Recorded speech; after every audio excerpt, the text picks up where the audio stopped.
that I do feel like there is a certain percentage of the population that wake up every single day looking for reasons to be pissed off. This feels like another one of those to me.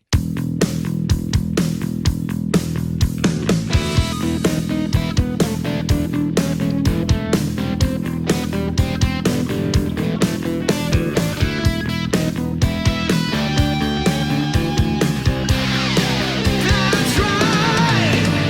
Promo up front, money in the pit, the mullet, a full podcast. It's been a hard day's night, and I've been working like a dog. It's Nice. been a hard day's night.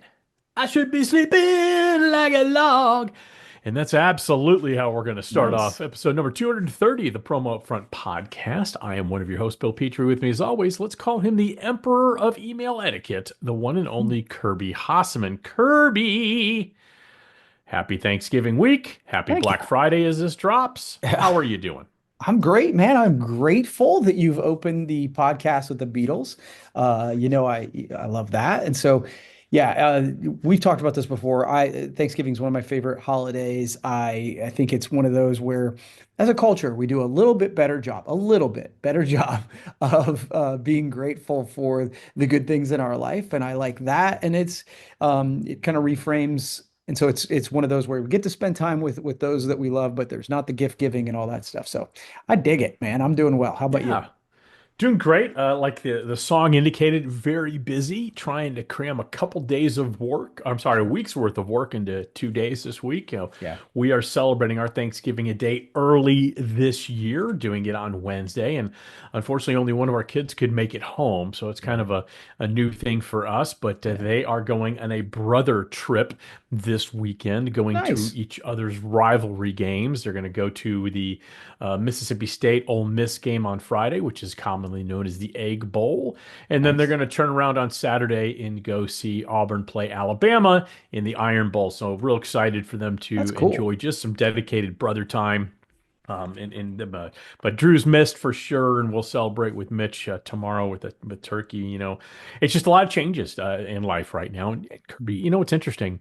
This may come as a shock to you, so I'm glad you're sitting down. But that got me to thinking, as Yeah. things often do, Kirby. We've seen a ton of changes in our industry. Yeah. And we talk about this time of year, especially, it's the silly season, right? This is Yeah. when the big acquisitions are announced leading up to Expo and ASI Orlando. This is when all the big announcements happen, people move from job to job, but here's the thing. It's hard to keep up with all of it. And Yeah. frankly, I'd like to start our podcast today and talk about something we really don't talk often enough in our industry, and that is stability. Now, with all the changes that have been happening on a regular basis, it's just as important to talk about companies that are established, stable, and strong. And that's why I love talking about our friends over at Shapenco. Now, for over Yeah. 90 years, that's 4 generations of family ownership. Shapenco has genuinely cared about the success of their clients, and their clients only promotional products distributors. Now, Kirby, that is absolutely the definition of stability, isn't it? Yeah, again, the idea that most businesses don't last a year, and even the ones that last a year don't last 3 to 5 years or 10 years. Like the idea that they've been around for 90 years is, I don't know that we really comprehend how big a deal that is. And Yeah. through generations and through different economies and through like the political influence, all that stuff, that they are still here doing what they do and doing it better than anybody else is just an incredible testament to their work and their tradition. So I think it's so I cool. totally agree, Kirby. Couldn't agree more. Another point, and like I said, they only sell through promotional products distributors. Shapenco is dedicated to doing more than delivering quality merchandise at a fair price. They go the extra mile to ensure every distributor project is an absolute resounding success. It's the right way to do business, and that is how you continue to be stable and strong heading into the next 90 years. So the bottom line, Shapenco has stood the test of time. The experience, the merchandise, and the people are absolutely the best. We've gotten to know them over the last couple of years, and just Dan Towns, Daniel Towns, Alex Moats, just tremendous folks there. Head Amazing. over to the newly redesigned shapenco.com and let's start your next project today. All right, Kirby. We've kind of decided we're no longer alternating who does upfront. We just Okay. kind of decide on the fly. I Okay. am doing upfront today, and Okay. I'll Sounds tell you great. why. Okay. So we just talked about the importance of stability. And I think I would be remiss if we didn't pause and one, congratulate, recognize you and Hossman Marketing for Oh, celebrating your 20th anniversary. I think that's pretty fantastic. And we thank you. just talked about stability with Shapenko. That is some great stability too, the accomplishments you've had. And so I thought, just if you have anything to share, but then I have some rapid fire questions, not funny ones. I actually Okay. have rapid fire questions that I do want to ask you that I don't think people have. Okay. So tell us about how you feel Mm. having been in business now for 20 years. And again, congratulations. Thank you, dude. I really appreciate it. Yeah, I think like a lot of things that you've been doing for a long time, in some days I feel like, oh man, that feels like that was just yesterday that we started Yeah. that this kind of journey. And then there are other days where I'm like, oh my God, that was a lifetime ago. And so I love that we've been able to evolve, add services that made sense to our client base, but still maintain, the biggest portion of our success and our revenue comes from branded merch. And so love living in that space, and it's been fun. And the idea that, so we did a merch kit that we're literally actively handing out. I was handing out like 10 of them yesterday, and I'm trying to do them as many of them in person as I can. And it's kind of blown me away how many of them handing to people and going, yeah, you were literally a customer the first year we opened. And so like Mhm. Doug Marmey, who's an insurance guy here in town, he's celebrating his 20th year this year. And I called on him that year. It's like seeing that sort of tradition is just neat. So that's what pops into my head. That's awesome. Well, again, congratulations to you. I've had Thanks, the buddy. honor of being in Coshocton, seeing what you've built. Obviously, Amy's a big part of it. You've got a Mhm. great team up there, and Dustin Yeah. and Jeff and everybody else up there. So just great stuff. All right, a couple rapid fire questions that I want to know Okay. as your friend, and I Yeah. think all six of our audience members would like to know as well. All right. What regret do you have that you'd like a do-over on? Mm. All right, I'll go a little deep on this one. So I won't name names or anything, but there was one employee that I ended up letting go. That I still feel like, and this was years and years and years ago, that I failed them as a leader because I didn't give them, uh, I didn't jump in and give candid criticism, constructive criticism early on. I saw little things that were happening. And had I jumped in and said, hey, maybe we don't do that or say it differently or do this, and I didn't. And then ultimately it landed on something landed on social media that became like a big controversy. And I needed to terminate that relationship. And that still bugs me. It still bugs me that I didn't jump in and have the hard conversation before it was really hard. Yeah, I totally understand that, and I'm just going to defend you a little bit here. I've been in leadership roles, and here's the thing I've learned a long time ago. Generally, what the way it's viewed as you look at an employee and say you kind of point a finger at them metaphorically and say you failed, so you're fired. The Yeah. reality is, and I think we've talked about this before, as a leader, I think it's do what you just did. You look in the mirror and say, you failed, Yeah, I but did. then you unfortunately have to terminate that relationship. And it's generally the failure of leadership. But I think that's a great regret because my sense is, knowing you as I do, you learned a hell of a lot from it. Yeah. And so, you give yourself the grace to be human as well. All right, number two, Yep. what is the best thing you've learned from a client? It's the best thing I've learned from a client. You know, I I actually again, put thought into these yeah, questions. these are really good. So I would say I've had multiple clients that I've learned this lesson from. The idea that those who consistently appreciate their client base are the ones that have longevity in any industry. Like, I think we talk about it a lot and give lip service Mhm. to it, but our industry isn't that great at it a lot of the time. A lot of people who are distributors don't utilize self promos, they don't do things that show regular appreciation. And I'm painting with a broad brush. I totally understand that. But I would argue that in an industry where this is what we do, we should be the best at it. And I don't know that as an industry we are. When I look at the clients that really like some of those folks that I've served for 20 years, like they almost always are two things. Number one, doing appreciation, and two, like, okay, how can I be better? Always innovating. And so I think they inspire me to do that. Love that answer. That's great. All right, Kirby, last one. What advice would you give to someone thinking of starting a promotional products distributorship today? Yeah, One I piece. love this question. Focus, focus, focus, focus, focus. So this is something, and the reason I give it is that I've struggled with it. Being from a small community, and I think this is true though, regardless of where you are. When you start a business, you want to take anybody with a credit card, anybody with a pulse, anybody who can pay. And I, as being a bit of a people pleaser, I really struggled with selecting a niche and niching Yeah. down because I was in this community. I'm like, okay, we sell in retail, we sell for manufacturing, we sell over here, we do healthcare, we do, and that got us to a certain level. But if I were starting today, I'd be like, okay, what are the two or three things that overlap that would make me special in a specific area and that where I could understand the language, I could know exactly who I was serving, the content I could create. Like I would niche down hardcore, and that's the advice I would give. Awesome. Great advice. And again, truthfully, congratulations Thanks, buddy. on your 20 years. I think, again, to have that longevity, to have transformed the business into what it started out as when you left Halo and all Cool. that to what it is today is something I know you're tremendously proud of. I think you're very humble about, as well you probably should be. But I'm here to tell you that's pretty amazing and Thanks, and man. something for all of us to aspire to. All right, hey Kirby, you know Thanks. what? A lot of people know how to build a business, yourself being one of them, but few understand not only when to sell your business, but the process involved to ensure that you find the right partner and maximize the return on your investment. Well, the truth is, you need an expert, especially in the promotional products industry.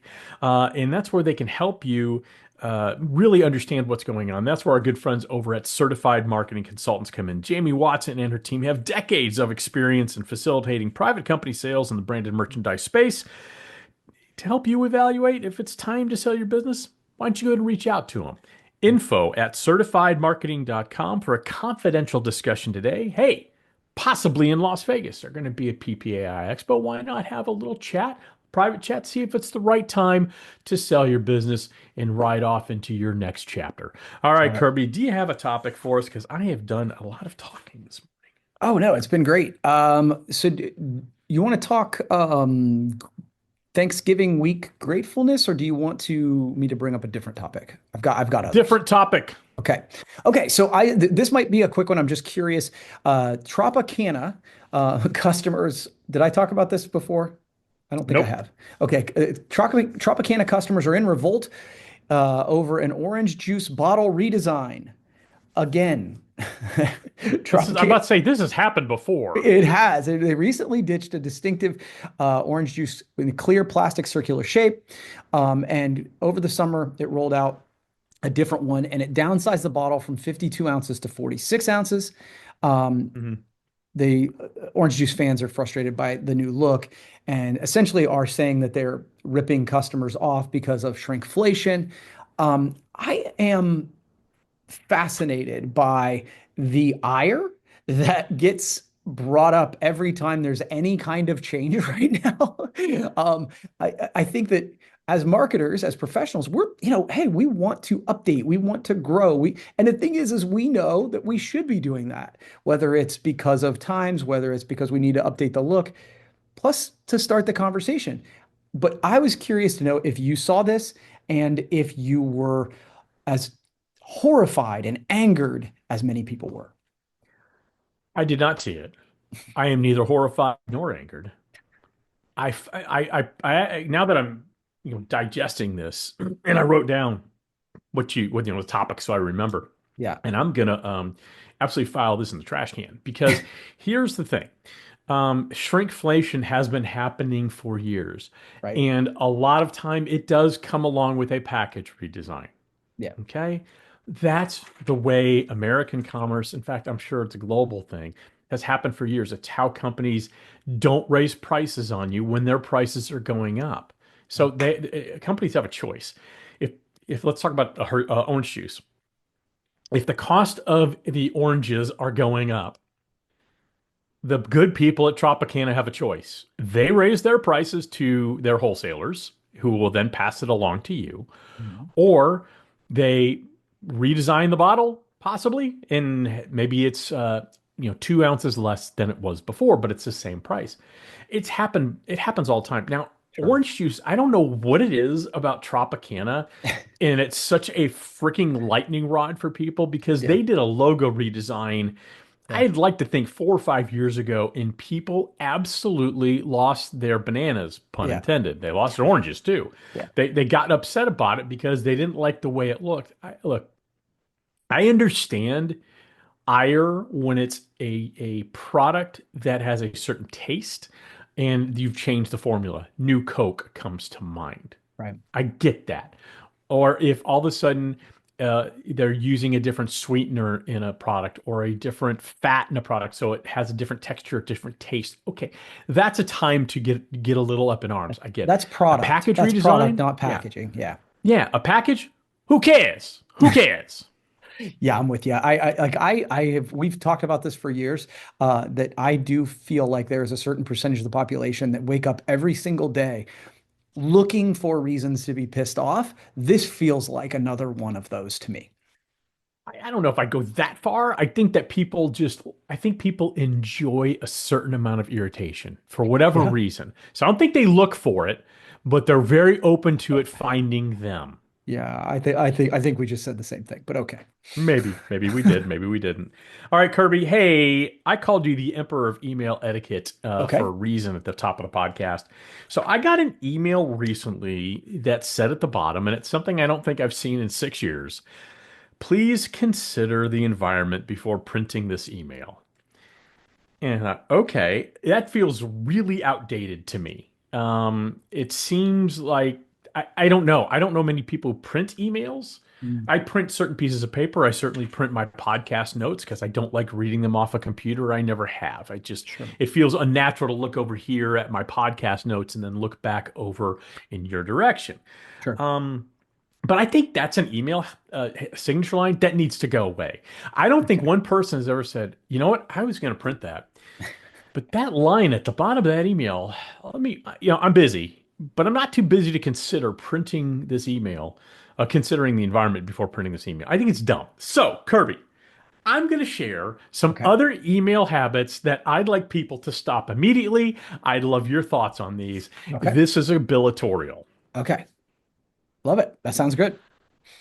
Overuse of the high importance symbol, the little red exclamation point. Mm, Not okay. everything needs to be responded to that quickly. I use it Oh, occasionally, the urgent. Yeah, but yeah, sorry. the high importance thing. Yeah. I only use it when it's absolutely necessary. Yeah. But the amount of emails I get from marketers, Yeah. from general people, and you read the email because okay, it's important. You read it and it's not important. Are Yeah. you with me on this? Can I put you in the coalition against that? I'm 100% with you on this because and I would actually go so because you just said, well, it got me to read it. But the problem with that is Hmm. not all attention is equal. So if I read something that you have said, hey, this is important, and I give my attention to it and it's not, Yep. you've pissed me off and I might unsubscribe to your emails. I might purposely not read your emails. So overutilizing that is it. I probably have used it in the last 6 months twice, Yeah, like I'd say total about time. the I same just boat. don't use it unless Yeah. it's like something to an employee saying, "Hey, I want this to be at the top of the inbox because it's actually urgent."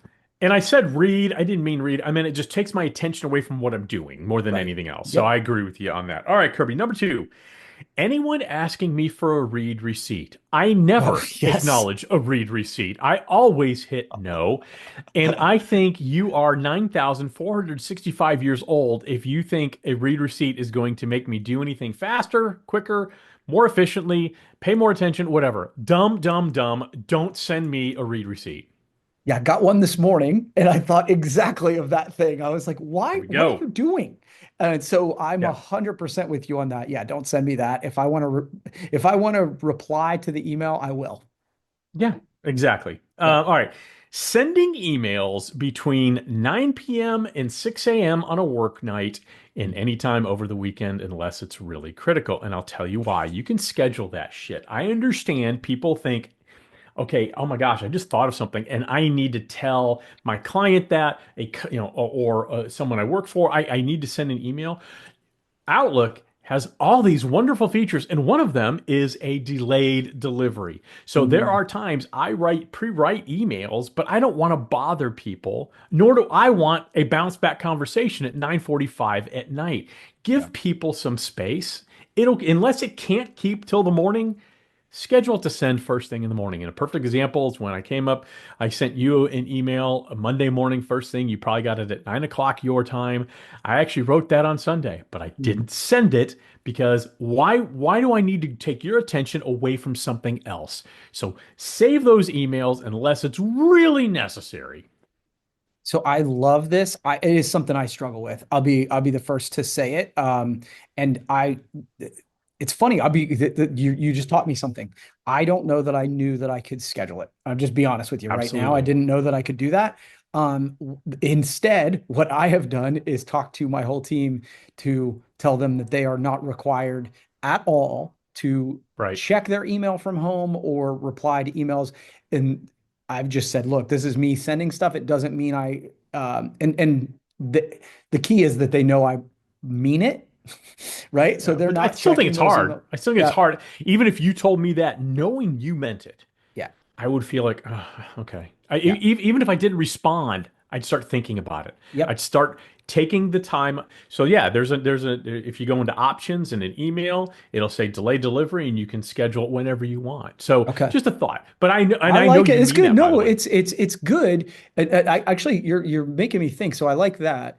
It is something that I've done because I'm work. The reality of it is, as an entrepreneur, Yeah, as a leader in an yeah, organization, I'm working more than they are. I just am. And so absolutely. the idea that if there isn't a tool for me to do it, the like I will send messages and things while it's on my mind because if I don't, there's so many other things running on my mind, it's going to go away. And so that's the fear. One, If yep. I don't let them know that they don't have to reply. So, but I like that. That's interesting. 100, yeah, 100%. I agree. Look, things go, same here, but that's why I'll schedule the email to send later because I don't want to take away from what they're doing on their off time.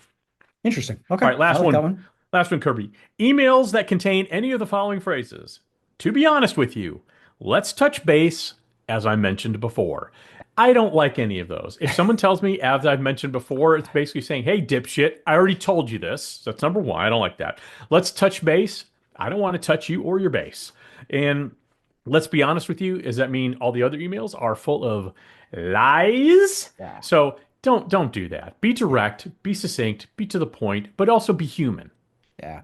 Yeah, I think I'll push back a little on this one. I think that I've had multiple people say, "Don't never say to be honest because that means you've been lying the whole time."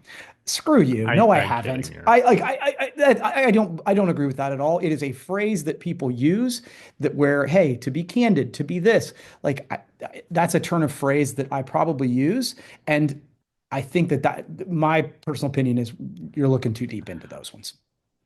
I think my point is not Yeah. so much I think you're lying. It was me being a little Yeah. comedic. I think Yep. it's more of get to the point. You don't Sure. have to do a preamble of let me be honest. It just Sure. hey, here's what I think. Just so I like that it. was it. All right. So those are some email habits I like it. we think you need to stop. If you'd like to add some of your own, Oh, I like drop them in that. the comments below. We'd love to hear it. Yeah. All right, Kirby.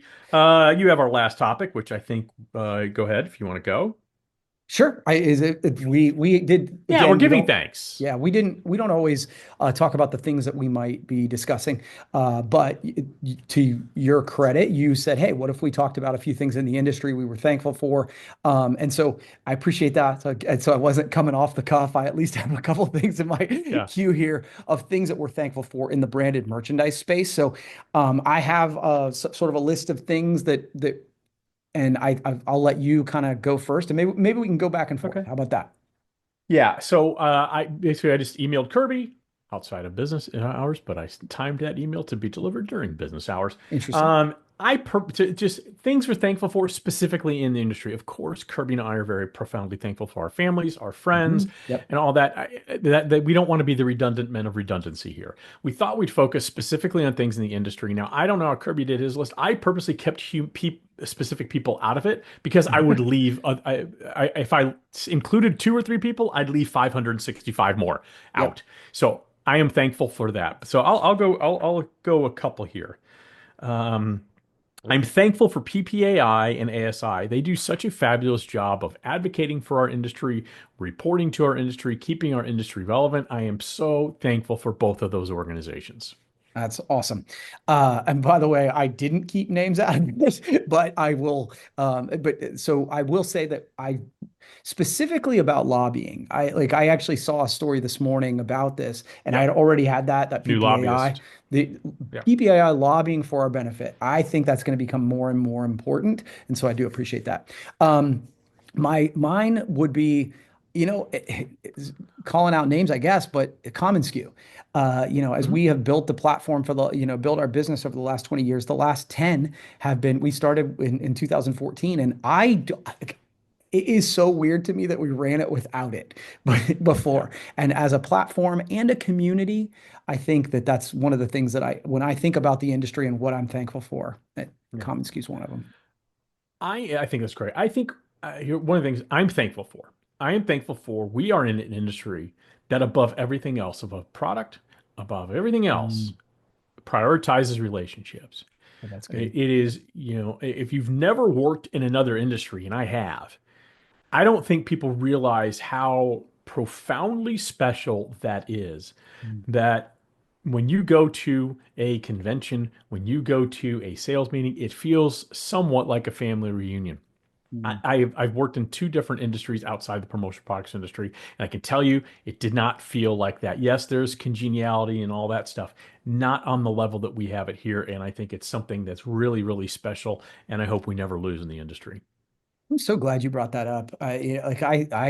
That is something that I am also profoundly grateful for. So that's a really good one, and I totally agree.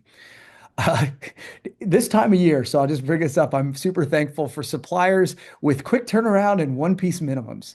Like, There you like go. There you go. and again, I could name a few of those. I kind of had the same concept where I was like, oh, if I mention this one or whatever, but those folks in this time of year that have I know that standard is 5 to 7 days or it's, 10 days Hmm. or whatever. But right now, I can tell you the only suppliers I'm showing are people who can do 24 to 48-hour turns if they can do it. And then, this kind of a relatively new is those folks with one piece minimums. It just opens up the Yeah. gift giving opportunities for folks. So I'm grateful for that. Love that. That's fantastic. I am thankful for all the lessons I've learned, but especially the ones from failure. My blog this week was about that. Mm, We say often, hey, we learn more from failure than we do success. And I think we all believe that. But I don't think we stop often enough and think about those failures and the absolute lessons that have changed our trajectory because of those failures. We kind of touched on that earlier when you talked about maybe you didn't handle an employee situation the way you wish you would have, and you probably would moving forward. I have become such a much better person, a much more professional person, just a better human being because of the failures I've made. And so I'm profoundly thankful for that. I like that. And I think that when you said that, it made me think like we all say intellectually, right? Hmm. You learn more from failure. And then But we we don't all think go about it. out and work really hard not to like put ourselves in a position where we can't fail, right? We won't put ourselves where we're uncomfortable. And so I think that's a really good one. I've always subscribed to the theory of when you fail, learn from it, take some lessons from it, and then go out and fail again. Yeah, that's really good. All right, so in the industry of name interest of naming some names, when I made this list, I thought of you and Josh Robbins and Bill Petrie for being the sounding board for some of my crazy ass ideas. I mean, it's been fairly well documented that it's something I'm trying to work on right now is to be more focused and to not chase the shiny object, but I do enjoy brainstorming new ideas, and I think that both you and Josh are people that I call and go, okay, talk me out of this, talk me into this, give me something I haven't thought Mhm. about. And so again, super grateful of that. And vice versa. Like I said, I just don't want to name names, but since you named yourself, me and Josh, I'll say, Josh is obviously as well, he's business partner of mine in Promocations, and Yeah. obviously you and I talk every week, and we talk outside of this podcast too, believe it or not, Yeah. kids. Um, I am really, really thankful for the Promotional Products Professionals group on Facebook because without that, I'm not sure we could fill 30 minutes every week. So Uh, thank you for all the great content you've given us over the years. that's a pretty funny one. And you know, I did see you jump in here this past week in Yeah. a super thoughtful way, and so that's really good. And I appreciate you doing that because there are times where I don't have the energy to wade into those topics. So I appreciate you doing that. Um, again, I had names here, but You can say, uh, hey, just because I'm choosing not to name names doesn't mean you can't. okay. Well, so then, yeah, it'll make it easier because it's specific to, so many of you know that Skylar used to work in the business, my oldest daughter, but my youngest daughter, Jade, works in the business now, and she's um, really taken off, I think. And so I just Jessica Gibbons Roush, Kara Keister, the whole PPI crew, sort of making Jade feel so welcome in the industry and involving her, inviting her to the LDC and making sure she was there, doing the panel. She was on a panel out there, and With me. yeah, that's right. Sorry, she came back from that event, and it was like her eyes were completely opened and like people being willing, and that goes back to your relationship thing, right? People being willing to welcome folks in, and certainly because it's my daughter, that's I'm very grateful. No, she did a great job on that panel, and I think, I think she should be thankful to you that, I think one of the hard things I would think having a child, a grown adult, but still Yeah, your child in the right. industry, it's hard not to hover over them a little bit, say, Yeah, I'll take you around, I'm going to show you around, I'm going to introduce you to this person, that right, person, right, because I've been around you and Jade when you've taken that role as well. You right, should, I would as well. right, right, But it right. was so lovely to see her in the moment at LDC, on stage, and just be her own person. Not that Yeah, she's not her own person when you're there, but you totally. understand how that is. You're Yeah, like, no, all again, right, she's got to be able to do it when I'm not around, 100%. yeah, I think we're going long, so I'm going to rattle off a couple here real quick. Okay. I'm thankful that for my clients, man, I have got Mm, such a great roster of clients that put their trust into me for marketing and branding. yeah, I have to earn that every day. I feel like I'm not perfect. I make mistakes, but man, I have got such a great stable of clients, and I'm profoundly thankful that they trust me to yeah, help them communicate their brand. I'm also thankful for the people who helped me along the way. And this is where I'm not going to mention people. I could yeah, mention a ton of people, but sure. I'm going to leave. I would inevitably leave somebody out. Maybe there's somewhere down the road we can do that where it's maybe Yeah, that's the whole podcast. I don't know. But I will tell you, I would not be near where I am today without people who have directly taken an opportunity and an interest in me to help me answer my dumb questions, to support me. And it's what fuels my volunteerism and why I feel it's so important to give back to this industry because so many people invested in me. yeah, I would be a hypocrite if I didn't do the exact same thing. So when someone comes and asks me for help, I'm always willing to do it. So I'm also thankful that I have that mindset that my default answer is yes, yeah. yes. That's good. My final one, really, and again, those in the industry, and there's more than this, but it sort of inspire me to be a better human, better community member. I have Mandy Rudd and Danny Rosen written down there. Danny gets mentioned at least once or twice per podcast, I think, at this point. But those are people that when I see them out doing what they do, I'm like, ooh, I want to do more of that. And so that's one of those things I'm thankful for. Couldn't agree more on Mandy and Dave. And again, and Danny. I Yep. didn't mention Dave Schultz. I just know I will leave somebody out. So Sure. please Yes. take that everywhere. And so the last one I'm thankful for.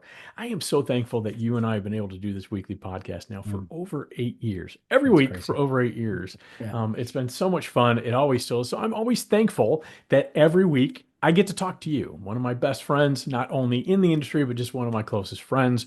So Agreed. there's a name I'll mention there. So I'm very thankful for that type of stability. And speaking of stability, kids, tell you Nice. what, who's also experienced 90 years of stability? That'd be our good pals over at Shapenko. That's right, 4 generations of family ownership, and they only sell to promotional product distributors. They are so laser focused on making sure every project you do for a client is absolutely going to exceed their expectations.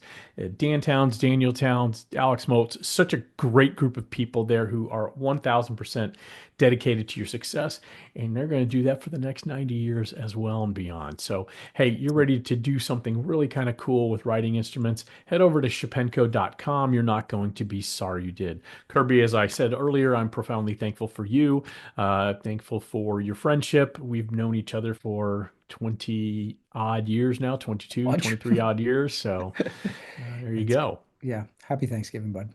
Happy Thanksgiving.